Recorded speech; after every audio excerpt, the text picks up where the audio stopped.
من يهده الله فلا مضل له ومن يضلله فلا هادي له ونشهد أن لا إله إلا الله وحده لا شريك له ونشهد أن سيدنا ومولانا محمدا عبده ورسوله أرسله بالحق بشيرا ونذيرا بين يدي الساعة من يطع الله ورسوله فقد رشد واهتدى ومن يعصهما لا يضر إلا نفسه ولا يضر الله شيئا.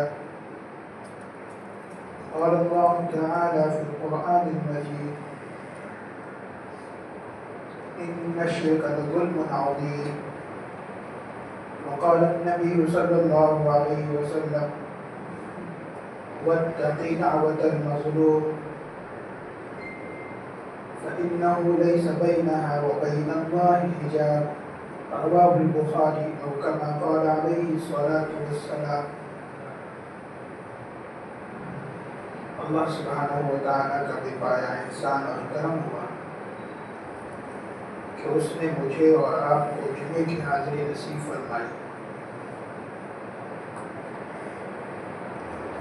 اللہ تبارک و تعالیٰ نے اس دنیا میں عدل و انصاف قائم کرنے کا انسانوں کو حکم دیا کہ امیر ہو یا غریب، بے سہارا ہو یا اچھے گھر کا رہنے والا، عہدے دار ہو یا پھر کچھ پاٹ میں زندگی بسر کرنے والا، ہر ایک کے درمیان عدل اور انصاف سے کام لیا جائے۔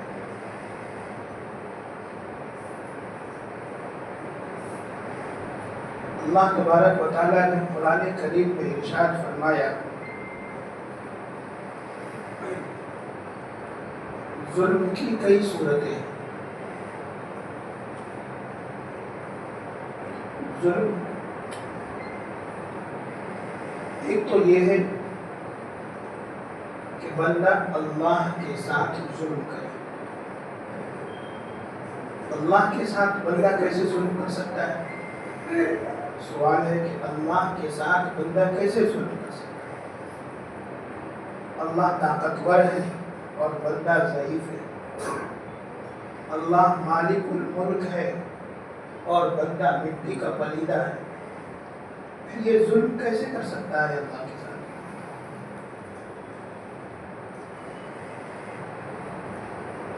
اللہ کے ساتھ ظلم یہ ہے کہ اللہ کی ذات میں کسی کو شریک کیا جائے، اللہ کے مقابل کسی کو قرار دیا جائے، اللہ کو چھوڑ کر غیر اللہ کو پکارا جائے، اللہ کے سامنے سجدہ ریز ہونے کی بجائے اللہ کے علاوہ مخلوق کو سجدہ کیا جائے، یہ اللہ کے ساتھ ظلم کرنا۔ ظلم کی ایک صورت یہ ہے، قرآن کریم میں اللہ تبارک و تعالیٰ نے فرمایا: ان الشرک لظلم عظیم۔ شرک جو ہے وہ ظلم عظیم ہے، یعنی بڑا ظلم ہے۔ اللہ کے ساتھ کسی کو شریک کرنا کہ اللہ بھی دینے والے ہیں اور اللہ کے فلاں جو ہے وہ بھی دینے والے ہیں، اللہ کو پکارنے کے بجائے فلاں کو پکارا جائے۔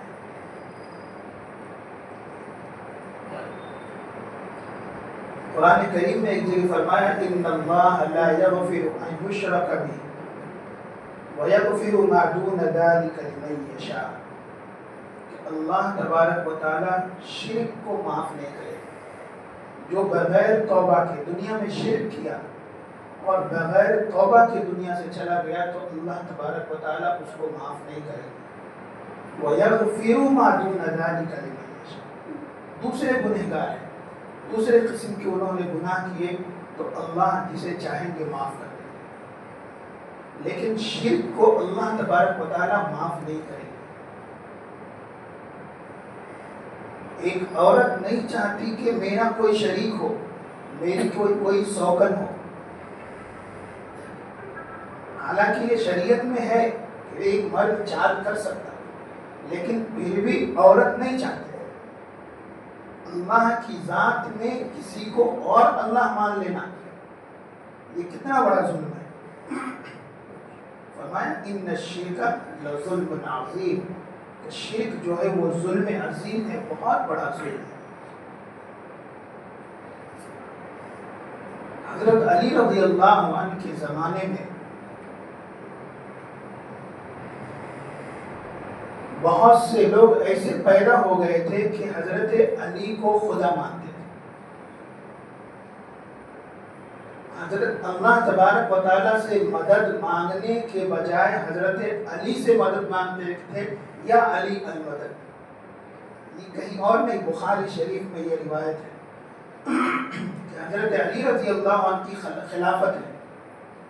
حضرت علی رضی اللہ عنہ امیر المومنین ہیں. اس دور میں کچھ لوگ ایسے پیدا ہو گئے تھے جو حضرت علی کو خدا مانتے تھے، حضرت علی سے مدد مانگتے تھے، یا علی المدد. حضرت علی رضی اللہ عنہ کو اس بات کی خبر لگی کہ کچھ لوگ بددین ہو گئے، کچھ لوگ اللہ کے علاوہ اللہ کو چھوڑ کر مجھے خدا کہہ رہے ہیں. آج بھی یہ صورت موجود ہے کسی نہ کسی حال میں کہ اللہ کو چھوڑ کر وہ حضرت علی کو حاجت روا، مشکل کشا مانتے ہیں. تو یہ حضرت علی کے دور میں ہی پیدا ہو گئے تھے. یہ حضرت علی رضی اللہ عنہ کو خبر لگی کہ مجھے کچھ لوگ خدا ماننے لگے، میں اتنا پاورفل ہو گیا ہوں. کیونکہ حضور صلی اللہ علیہ وسلم نے ان کو شیر خدا کہا تھا کہ وہ اللہ کے شیر ہیں، اللہ نے ان کو قوت اور طاقت دی تھی، لیکن وہ اللہ نہیں ہو گئے تھے. لوگوں نے ان کی عقیدت میں اتنا غلو کیا کہ ان کو خدا بنا لیا. حضرت علی رضی اللہ عنہ نے پورے کوفہ میں اعلان کیا کہ جتنے لوگ مجھے خدا مانتے ہیں سب جمع ہو جائے، اور جو جمع نہیں ہو ان کو پکڑ کے لایا جائے. حضرت علی رضی اللہ عنہ کے سامنے تمام کو جمع کیا گیا، جو حضرت علی رضی اللہ عنہ کو خدا مانتے تھے. حضرت علی رضی اللہ عنہ کو یا علی المدد کہتے تھے. حضرت علی رضی اللہ عنہ نے ان تمام کو پکڑ کر چلا دیا، آگ کے حوالے کر دیا. انہی کو رافضی کہتے ہیں. شیعہ حضرات بھی حضرت علی رضی اللہ عنہ کے شان میں اتنا غلو کیے کہ ان کو خدا کا درجہ دے دیا. آج کے زمانے میں بھی تو یہ حضرت علی کے دور میں بھی ہوا. حضرت علی رضی اللہ عنہ نے تمام کو پکڑ کر جلا دیا، آگ کے حوالے کر دیا. بخاری شریف کی روایت ہے. حضرت عبداللہ ابن عباس رضی اللہ عنہ کو خبر معلوم ہوئی کہ حضرت علی نے بہت سے، یعنی جو لوگ ان کو خدا مانتے تھے ان کو جلا دیا، ان کو خاکستر کر دیا. حضرت عبداللہ ابن عباس رضی اللہ عنہ نے فرمایا کہ جنہوں نے جرم کیا تو خیر وہ تو مجرم ہے، لیکن اگر میں اس جگہ ہوتا جس جگہ حضرت علی ہیں تو میں انہیں جلاتا نہیں بلکہ انہیں قتل کر دیتا. حضرت عبداللہ ابن عباس رضی اللہ عنہ نے کیوں یہ کہا کہ میں قتل کر دیتا، جلانا نہیں؟ حضور صلی اللہ علیہ وسلم نے فرمایا کہ مخلوق کو اللہ کے عذاب دینے کی طرح عذاب مت دو. آگ میں جلانا گنہگاروں کو یہ اللہ کو زیب دیتا ہے، بندوں کو نہیں. حضور صلی اللہ علیہ وسلم نے آگ میں جلانے سے منع کیا. اس لیے فقہاء کہتے ہیں کہ وہ جو چارجنگ کا بیٹ ہوتا ہے جس سے مچھروں کو جلایا جاتا ہے، یہ مکروہ ہے، تحریمی ہے، کیونکہ یہ آگ میں جلانا ہوا اور اس سے حضور صلی اللہ علیہ وسلم نے منع فرمایا۔ تو حضرت عبداللہ ابن عباس رضی اللہ عنہ فرماتے ہیں کہ اگر میں ہوتا تو انہیں قتل کر دیتا، کیونکہ اسلام میں ہے کہ جو دین سے پھر جائے، مسلمان ہونے کے بعد پھر غیر ہو جائے تو ان کو وہ مرتدین ہے، ان کو قتل کر دیا جائے، تو میں قتل کر دیتا، جلاتا نہیں۔ حضرت علی رضی اللہ عنہ کو معلوم ہوا کہ حضرت عبداللہ ابن عباس نے یہ کہا ہے، تو حضرت علی رضی اللہ عنہ نے فرمایا کہ عبداللہ ابن عباس نے صحیح کہا۔ حضرت علی کو یہ بات معلوم نہیں تھی کہ آگ میں جلانے سے حضور صلی اللہ علیہ وسلم نے منع فرمایا۔ تو یہ شرک اتنا بڑا ظلم ہے۔ آج ہمارے بچے، ہماری بیویاں غیر اللہ کے در پہ جا رہی ہیں، کوئی روکنے والا نہیں ہو، کوئی شرک سے نہیں روک رہا۔ ہمارے گھروں میں اور سنی گھروں میں جو ہے یا علی المدد لکھے ہوئے،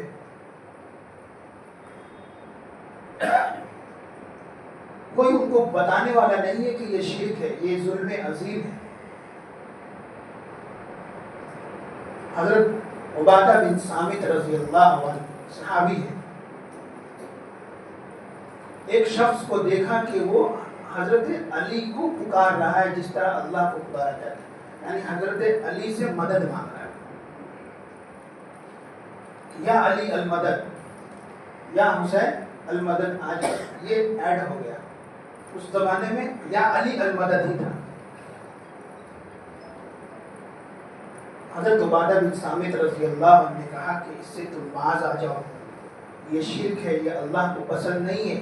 حضرت علی شیر خدا ضرور ہیں لیکن حضرت علی خدا نہیں ہے، اللہ کو پکارنے کی طرح تم ان کو مت پکارو۔ وہ باز نہیں آیا۔ پھر حضرت عبادہ بن صامت رضی اللہ عنہ نے اس کو بد دعا دی کہ اللہ تجھے رون دے، تجھے ذلیل کرے۔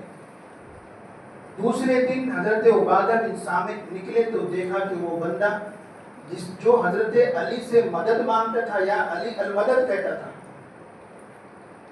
اس کو ایک اونٹ نے رود کر ہلاک کر دیا۔ تو شرک کا انجام بسا اوقات دنیا میں بھی مل جاتا ہے۔ تو ظلم کی پہلی صورت یہ ہے کہ اللہ کے ساتھ کسی کو شریک کیا جائے، اللہ کے ساتھ کسی اور کو بھی پکارا جائے اس طرح اللہ کو پکارا جاتا ہے۔ اللہ کی ذات میں کسی اور کو شامل کیا جائے، یہ ظلم کی پہلی صورت ہے۔ ظلم کہتے کس کو ہے؟ ظلم کہتے ہیں وضع الشیء فی غیر محلہ، کہ کسی چیز کو اس کی جگہ کے علاوہ جگہ پر رکھنا، یہ ظلم ہے۔ جمعے کی اذان ہو گئی، اب اس جسم کو کہاں رکھنا ہے؟ مسجد میں رکھنا ہے، آپ لوگوں نے رکھا، تو گویا کہ آپ نے اس جسم کے ساتھ عدل اور انصاف کا معاملہ کیا۔ اور اگر یہ جسم دکان میں، آفس میں پڑا ہوا ہے، اذان ہونے کے بعد بھی گھروں میں پڑا ہوا ہے، تو اس جسم کے ساتھ ظلم کرنا۔ کیوں؟ جہاں پہ رکھنا تھا جو چیز، اس کے علاوہ جگہ پر ہم رکھے ہوئے تھے، اس لیے ظلم کی تعریف یہی ہے کہ وضع الشیء فی غیر محلہ، کہ جس کی جو جگہ ہے اس جگہ کے علاوہ دوسری جگہ پر رکھ دینا، یہ ظلم ہے۔ تو اللہ کا جو درجہ ہے بندوں کو دے دینا یہ ظلم ہے، اور یہ شرک ہے۔ اللہ تبارک و تعالیٰ نے فرمایا ان الشرک لظلم عظیم، کہ شرک جو ہے یہ بہت بڑا ظلم ہے۔ تو ظلم کی یہ ایک پہلی صورت ہے۔ دوسری صورت ظلم کی یہ ہے کہ بندہ اپنے اوپر ظلم کرے، اپنے نفس کے ساتھ ظلم کرے، اپنی ذات کے ساتھ ظلم کرے۔ بچہ شراب پی رہا، وہ اپنی جان کے ساتھ ظلم کر رہا۔ بچہ نماز نہیں پڑھ رہا، وہ اپنی ذات کے ساتھ ظلم کر رہا کہ اللہ نے حکم دیا اس کو نماز پڑھنے کے لیے، 5 وقت وہ نماز نہیں پڑھ رہا، تو وہ ظلم کر رہا۔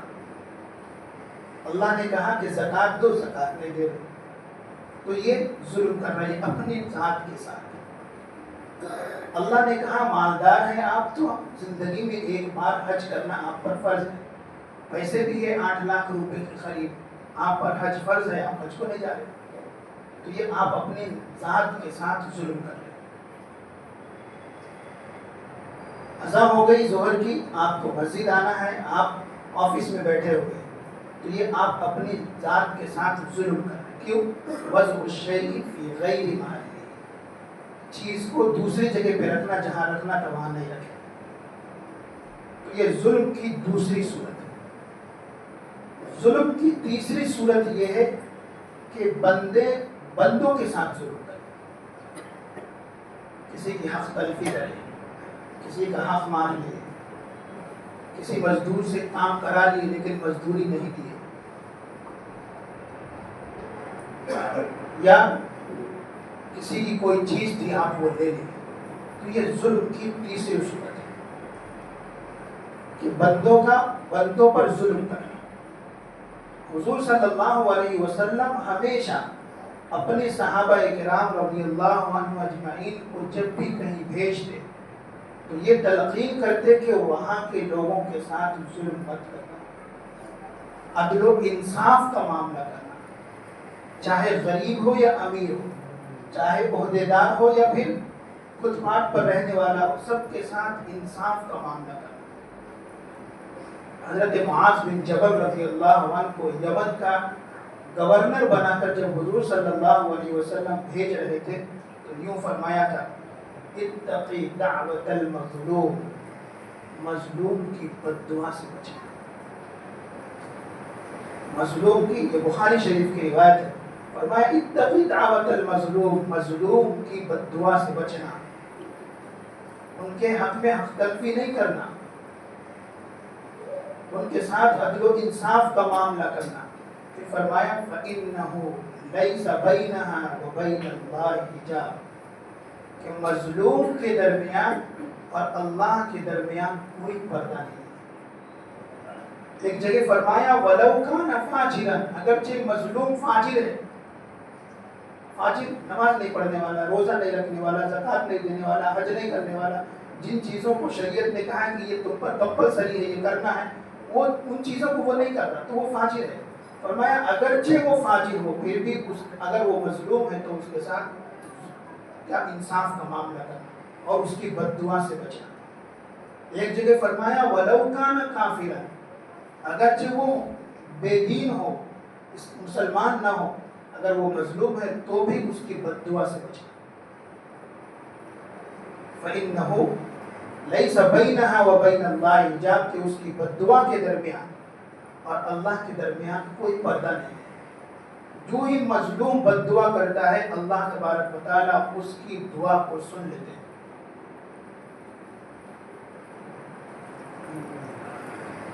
حضرت سعد رضی اللہ عنہ حضرت عمر رضی اللہ عنہ کے زمانے میں گورنر ہے، کوفہ کے گورنر ہے۔ کچھ لوگوں نے خط لکھا کہ حضرت سعد جو ہے یہ ہمارے ساتھ انصاف کا معاملہ نہیں کرتا۔ حضرت سعد رضی اللہ عنہ صحابی ہیں، ان کے بارے میں کہا کہ حضرت سعد ہمارے ساتھ انصاف کا معاملہ نہیں کرتے۔ حضرت عمر رضی اللہ عنہ وہاں کا دورہ کیا، پہلے خط لکھے کہ سنا ہے کہ آپ لوگوں کے ساتھ انصاف نہیں کرتے، ایسا کیوں ہے؟ اور لوگوں نے کہا کہ یہ نماز بھی ٹھیک سے نہیں پڑھاتے، جو امیر ہوتا ہے وہی نماز پڑھاتا ہے اسلامی مملکت میں، یہ ٹھیک سے نماز بھی نہیں پڑھاتے۔ حضرت عمر رضی اللہ عنہ نے جواب مانگا ان سے، حضرت سعد رضی اللہ عنہ نے فرمایا کہ میں ان کے ساتھ انصاف کا معاملہ کرتا ہوں، آپ چاہے تو ایلچیوں کو بھیج کر تحقیق کر لیں، اور رہی بات نماز پڑھانے کی تو پہلی 2 رکعت میں لمبی کرتا ہوں اور دوسری 2 رکعت مختصر کرتا ہوں۔ حضرت عمر رضی اللہ عنہ نے فرمایا تم وہی کیے جیسا حضور صلی اللہ علیہ وسلم کرتے تھے، 4 رکعت والی نماز 2 رکعت تھوڑی لمبی ہو اور 2 رکعت آخری کی 2 رکعت مختصر ہو۔ پھر حضرت عمر رضی اللہ عنہ کچھ لوگوں کو وہاں بھیجے تحقیق کرنے کے لیے، جس سے بھی پوچھتے تو معلوم ہوتا کہ حضرت سعد انصاف پسند آدمی، کسی کے ساتھ ظلم نہیں کیا۔ مسجد میں وہ ایلچی داخل ہوا تو ایک ابو سعدہ نام کا بندہ تھا، نام کا مسلمان، اس نے کہا کہ یہ سعد جو ہے یہ انصاف کا معاملہ نہیں کرتے، لوگوں کے درمیان جو مال آتا ہے اس کو صحیح سے تقسیم نہیں کرتے، اپنے لوگوں کو زیادہ بھر دیتے، غیروں کو تھوڑا دیتے۔ یہ ایلچی نے کہا کہ اگر تو اپنی بات میں جھوٹا ہے تو اللہ تجھے ہلاک کرے، اللہ تجھے فتنے میں مبتلا کر دے، اللہ تجھے تباہ و برباد کر دے، اور دنیا یہ زمین دیکھ لے، یہ مخلوق دیکھ لے کہ تو نے ایک انصاف پسند آدمی پر تہمت باندھی۔ چند دنوں کے بعد وہ بندہ اندھا ہو گیا اور اس کے ہاتھ سوکھنے لگے، ہاتھ کام نہیں کر رہے، اور یہ بھی کہا کہ تجھے فقر آ جائے، تو غریبی میں مرے، ابھی تو مالدار ہے۔ وہ اتنا مفلس ہو گیا تھا کہ راستے کے کنارے پر کھڑے ہو کر وہ بھیک مانگتا تھا، اور عورتیں جو گزرتی تھی اس کو چھیڑتا تھا، اتنے مبتلا کر۔ بددعا یہ بہشتی ہے، اللہ اور مظلوم کے درمیان کوئی حجاب نہیں ہے۔ تو اللہ کے رسول صلی اللہ علیہ وسلم نے فرمایا مظلوم کی بددعا سے بچو۔ پھر وہ بندہ کہتا تھا، لوگ اس کو بولتے تھے تو اپنی عادت بری حرکت سے باز کیوں نہیں آتا، بچیاں گزرتی ہیں تو اسے چھیڑتا ہے، اتنا بڈھا ہو گیا تو وہ کہتا تھا کہ مجھے سعد کی بددعا ہے، مجھے سعد کی بددعا لگی ہے، میں اس پر الزام ڈال دیا صرف اس لیے کہ اس کو یہاں سے برخاست کر دیا جائے۔ ہے نا، ہماری منمانی کے اگر عہدے دار نہیں ہے تو ہم ان پہ الزام لگاتے ہیں، جھوٹا الزام لگاتے ہیں، یہ ہمارے والے نہیں ہے، یہ دوسرے والے۔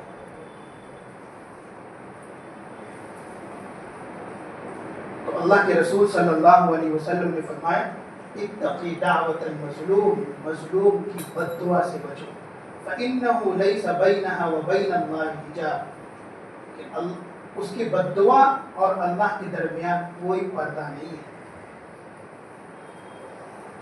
ظالم ناکام ہوگا اگرچہ ابھی کامیاب دکھا، اور مظلوم کامیاب ہوگا اگرچہ ابھی ناکام دکھا۔ علامہ ابن حجر رحمہ اللہ جو بخاری کی شرح لکھے ہوئے، انہوں نے بھی ایک واقعہ لکھا ہے کہ ایک غریب آدمی مچھلی پکڑ کے تالاب سے وہ بیچنے جا رہا تھا، تو ایک طاقتور آدمی اس سے مچھلی چھیننے کی کوشش کیا تو وہ نہیں دیا مچھلی، تو اس کو مارا اور مار کر وہ چھین کر لے گیا۔ گھر لے جا رہا تھا تو مچھلی نے اس کے انگوٹھے پہ ڈنک مارا، کانٹا چبھا اس کو اتنا ٹیس مارا کہ رات بھر اس کو نیند نہیں آئی۔ صبح طبیب یعنی ڈاکٹر کے پاس گیا تو ڈاکٹر نے کہا یہ انگلی نکال دو، اس نے انگلی نکال دی، اور اس کے بعد بھی وہ درد نہیں گیا، زخم بڑھتے گیا، تو کہا کہ کوہنی تک تم نکال دو۔ ڈاکٹر نے کہا کوہنی تک بھی نکال دی، یہاں تک کہ اس کو مونڈے تک نکالنے پڑے۔ پھر کسی نے کہا کہ تم نے جس کے ساتھ ظلم کیا ہے اس سے معافی مانگ لو، ڈھونڈو، ابھی بھی موقع ہے تمہارے پاس کہ وہ بندہ کہاں ہے۔